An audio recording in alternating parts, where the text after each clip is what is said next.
And welcome back to Baaton Baaton mein. मैं हूँ सजरा Iqbal and I'm still in conversation with one of the most famous and the most powerful media players of Pakistan, Mr. Abdullah Kadwani, a very integral part of the ARY network. मुझे बताएं कि आपकी क्या insights है? Pakistani audience इस वक्त तो मैं screens पे देखती हूँ तो हर शख्स ऐसा लगता है they're guided by their own insights. आपकी क्या insights है? पाकिस्तानी audience क्या देखना चाहती है TV पे? पाकिस्तानी ऑडियंस बहुत कंफ्यूज है। अच्छा। मैं माजरत चाह रहा हूँ पाकिस्तानी ऑडियंस के लिए। पाकिस्तानी ऑडियंस को मतलब एक होता है ना कि एक रेस होती है। फॉर एग्जांपल आजकल स्टार प्लस के सोप्स हैं, वो फैंटेसी क्रिएट कर रहे हैं। सही। ठीक है, एक लड़की से होती है पूरे मेकअप के साथ साड़ी पहन के उसी तरह उठ जाती है। ठीक है, पता ही नहीं लगता कि वो सोई कब वो उठी कब। ठीक है, इसी तरीके से वो एक अगर खुदा ना खास्ता उनकी फैमिली में कोई मिसहैप हो गया है या कोई ट्रेजेडी हो गई है तो अगले आने वाले 60 एपिसोड उस ट्रेजेडी पे चल रहे होते हैं। सही। म्यूजिक ऐसे चल रहा होता है कि मतलब ड्रामा उसमें कम होता है और उसमें ऐसा लगता है वो कॉन्सर्ट चल रहा है। गीतमाला हो गया। गीतमाला हो गया जी। और इंडिया का जो सोप है उसमें सबसे बड़ी बात पता है क्या है कि उनकी इंडस्ट्री जो है ना, फिल्म इंडस्ट्री डोमिनेट करती है उसको। तो ड्रामे में भी आपको फिल्म की झलक नज़र आ रही है। लेकिन देखिए, एक उन्होंने इस इनसाइट पे प्ले किया कि उनको समझ आ गया कि टेलीविज़न ड्रामा आज एक आदत बनना ज़रूरी है। यानी अगर हम उनके सोप्स को देखते हैं, हमारी क्लासिक्स की तरह देखा जाए तो एक टाइम था people could wait for an entire week कि किस्त आई, उसके लिए सड़कें सुनसान हुई, सब ने देखा। आज anything that comes to close to that habit forming हमारे मीडिया पे हम देखते हैं, या तो वो पॉलिटिकल टॉक शोज़ होते हैं या हमारे मॉर्निंग शोज़ हैं जो आदत बने। लेकिन हमारा जो ड्रामे वाला सॉफ्टवेयर है अभी तक लैकिंग है। उसमें क्या लैकिंग है? देखिए, मैंने आपसे जैसे कहा ना कि इतने सारे चैनल्स आ गए। ठीक है, सब ने ज़ाहिर बात है अपना 6 आवर्स 8 आवर्स का जो ट्रांसमिशन है और जो कंटेंट है, जो उसके स्लॉट्स हैं, उसको फिल करना है। सही। हर बंदे ने एक कोई ना कोई एक्सपेरिमेंट किया। अब प्रॉब्लम ये है कि जो बंदा ड्रामे से करीब था, लोगों ने ड्रामा उसका देखा ज़रूर, बट वो उस रेस में जब शामिल हो गए तो ज़ाहिर बात है वो इन्फ्लुएंस हो गया, उसने भी उसी तरह का प्ले बनाना शुरू कर दिया। तो एंड ऑफ द डे हम अपने कल्चर से भी दूर हो गए, अपनी वैल्यूज से भी दूर हो गए और हमने फॉलो किया किसी को। इसी तरीके से कि आप हॉकी खेल रहे थे, आप सारी दुनिया के ओलंपिक्स वर्ल्ड कप जीत रहे थे, किसी ने आपको ये कह दिया कि यूरोपियन हॉकी जो है इट्स अ सक्सेस स्टोरी। आपने फ़ौरन यूरोपियन हॉकी खेलनी शुरू की, आज पाकिस्तान टीम कहीं 10 में भी नहीं है। ठीक है, इसी तरीके से हमने इंडिया को फॉलो करना शुरू कर दिया। अब या तो हमारे अंदर वो डेप्थ हो, ठीक है, उनकी मैंने आपसे कहा कि उनकी फिल्म इंडस्ट्री की जो डेप्थ है ना वो उनको बहुत हेल्प करती है। हमारी फिल्म इंडस्ट्री में कोई डेप्थ नहीं और एक इतने अरसे का एक क्लोज सर्किट रहा है, क्लोज्ड इकोनॉमी रही है जिसने हर चीज़, चाहे वो चप्पल से लेके उनका जो रेफ्रिजरेटर था खुद बनाया है। तो वो ब्रांड नेम्स, वो कल्चर इतना स्ट्रांगली इनग्रेव्ड है कि आज वो दुनिया भर की चीज़ें भी इंपोर्ट कर लें, उनका कल्चर स्ट्रांग ये रहा बहुत है। बड़ा एक प्लस पॉइंट है उनके में, ठीक है ना, कि पेट्रोटिक वैल्यूज़ ने भी उनके मीडिया को बहुत हेल्प की है। ट्रू। हमारा चूँकि इन्फ्लुएंस इतना ज़्यादा है कि हम कुछ भी करते हैं तो हम किसी को फॉलो कर रहे होते हैं। तो मेरी तो ऑडियंस से हमेशा से ये रिक्वेस्ट होती है, वही वाली बात है कि ऑडियंस यहाँ पे सेटल भी नहीं होने देती ना किसी को। लेकिन टॉकिंग अबाउट इन्फ्लुएंस, एक इल्ज़ाम आपके प्रोडक्शन हाउस पर भी लगाया जाता है कि यानी it goes for you and it goes against you, कि आपको पाकिस्तानी इंडस्ट्री का बालाजी प्रोडक्शन हाउस कहा जाता है। Now it goes for you because इतनी मेगा बजटेड प्रोडक्शंस होती नहीं हैं यहाँ पे, but then people are also confused कि इतने टैलेंटेड यहाँ लोग हैं and you being a mentor you can create that talent, groom them. आप इंडियन टैलेंट पे रिलाई कर रहे हो, उनको लेके आ रहे हैं। ऐसा नहीं है, ये इल्ज़ाम ही है, इसमें अच्छा। हकीकत कोई नहीं है। लेकिन जब 2004 में मेरी और हुमायूं सईद की पार्टनरशिप हुई, हम we very very close friends, we are still very very माशाल्लाह क्लोज फ्रेंड्स। और उस वक्त हुआ ये कि हम दोनों अपने कैरियर के पीक पे थे। सही। जब हमने पार्टनरशिप की तो हमने ये कमिटमेंट किया एक दूसरे के साथ कि यार हुमायूं आप अपनी जगह बहुत अच्छा काम कर रहे हैं, मैं शुक्र अल्हम्दुलिल्लाह बहुत अच्छा काम कर रहा हूँ, हम अगर मिलते हैं तो हमें वैल्यू ऐड करनी है। ठीक है, हो ये रहा था कि यहाँ जितने लोग थे कोई हिम्मत नहीं कर पा रहा था कि जाके वेंचर करें इंडिया के साथ। हर एक को ये लगता था कि नहीं यार, मतलब इंडिया के साथ वेंचर मुमकिन नहीं है।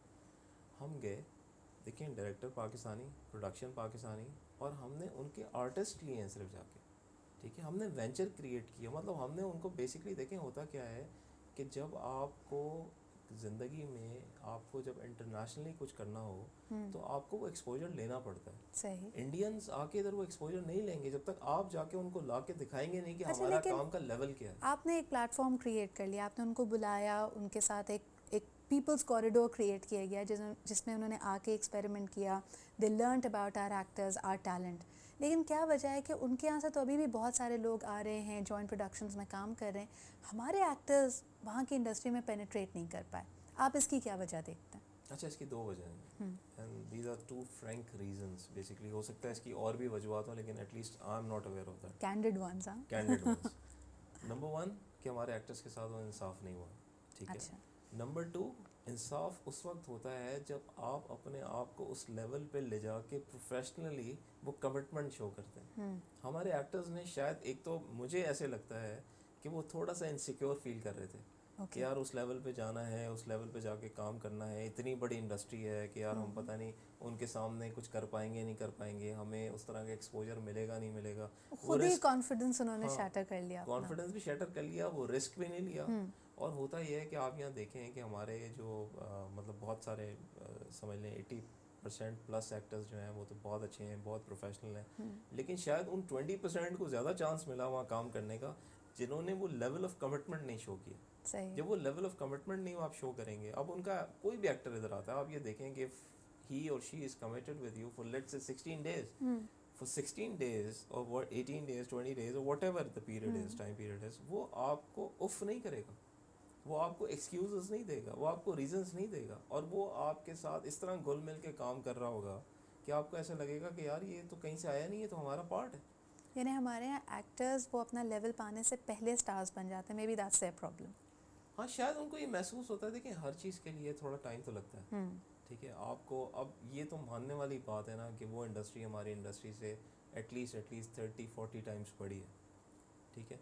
अगर आज मैं किसी सीनियर बंदे के साथ काम करने जाऊँ और मैं ये फील करूँ कि डे वन से वो मुझे उसी तरीके से लेके चलेगा, तो I am mistake.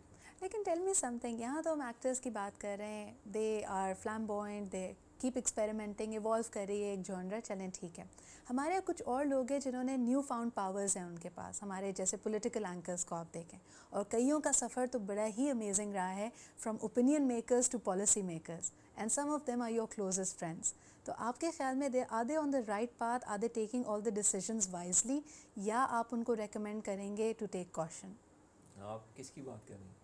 There are several that come to mind. आप जिसके बारे में भी कहना चाहें. आप मुझे डायरेक्ट पूछें, मैं बता दूंगा आपको. अच्छा, never before, maybe if I were to revert back to this, Pakistan television जो हमारा स्टेट टेलीविज़न है, उसकी हिस्ट्री में बहुत कम दफ़ा ये हुआ है that the chairman and the managing director की जो positions हैं उनको merge की गई हैं.